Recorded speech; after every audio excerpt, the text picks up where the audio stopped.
Hey there, welcome back to another watercolor painting demo from ST Art Creation. Today, I'm going to do an evening scene with colorful clouds, a sunlit house, and fields. Here is a time-lapse video of the sketch for the painting.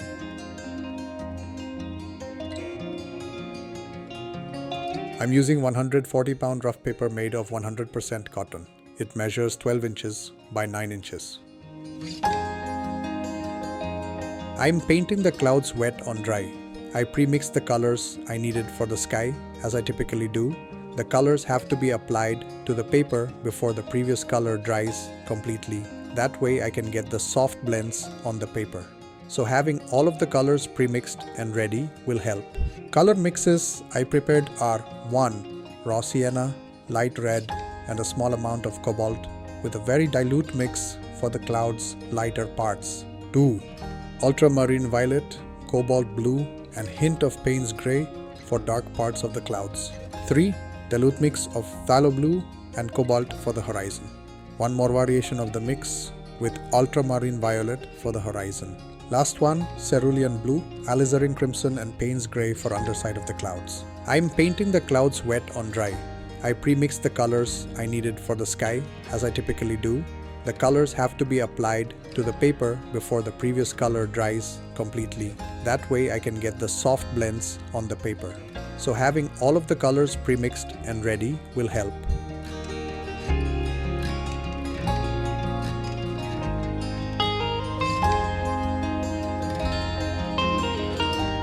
Start with the light mix for the clouds.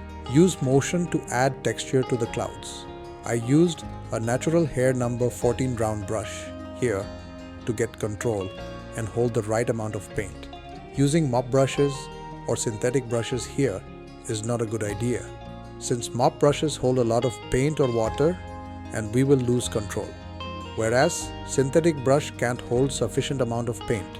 Finding the right brush for certain tasks is the key to success. Mop brushes are good in gradient washes, and synthetic brushes are good for precise strokes.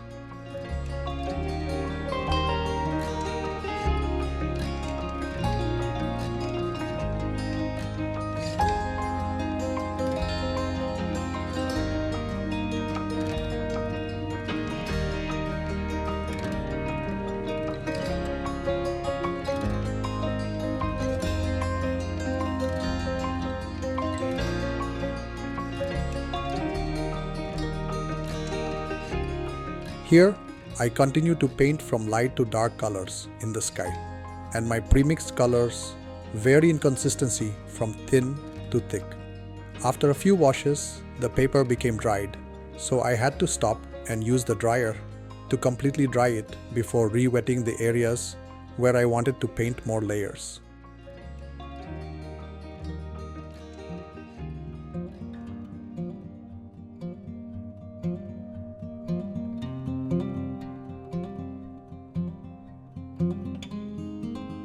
I still could not achieve the desired color blends, so I re-wet the sky portion with a Hake brush and added extra layers. Because the bristles on the Hake brush are softly, they didn't harm the undercoats.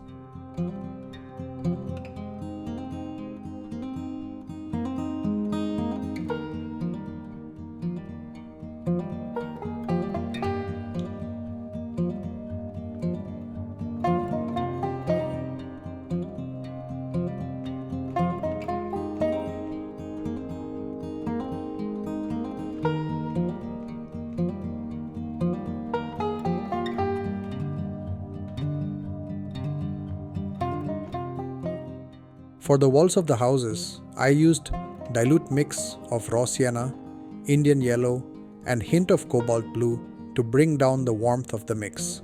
Added burnt sienna to the mix to paint the shadows.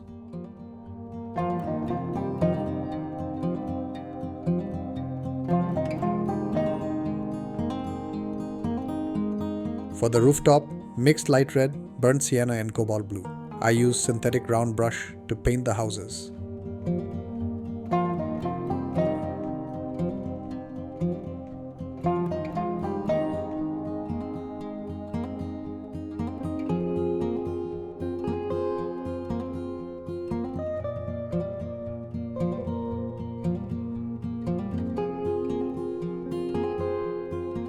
For windows mixed cadmium orange, Mayan orange, pyrrole red and tinge of cobalt blue.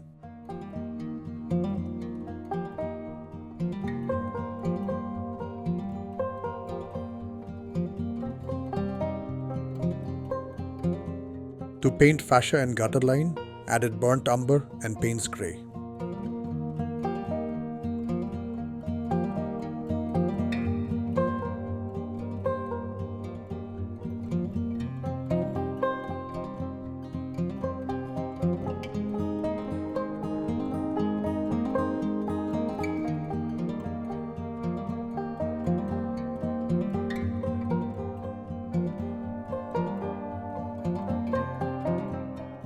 For distant hills, mix teal blue, cobalt blue, sap green and raw sienna. Adjust the amounts so that the finished mixture is blue with a dash of green.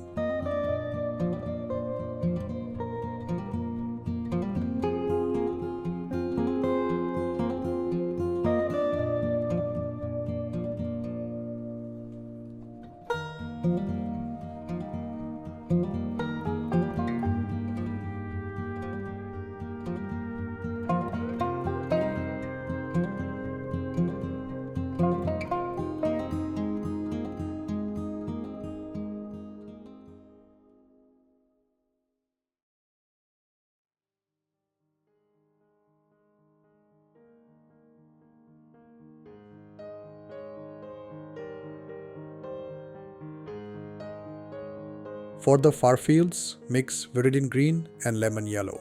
Pre-wet the area and start applying the green painted burnt umber mix in the middle to reveal the earth hue.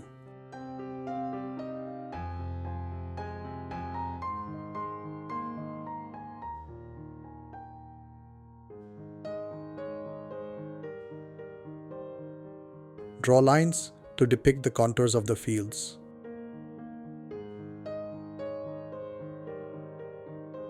For nearby fields, make the lighter green mix with more of lemon yellow. Once painted, added few strokes with burnt sienna mix I already had in my palette.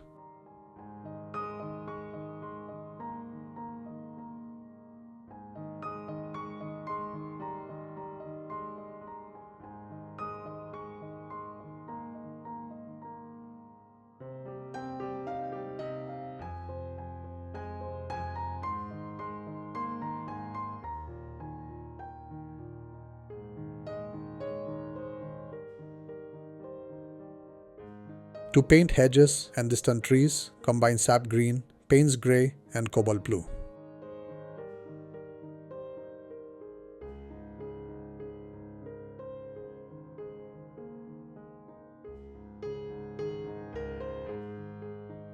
Foreground fields are completed with existing greens and reds from the palette that were previously mixed.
Thank you for watching. Please share your thoughts in comments section.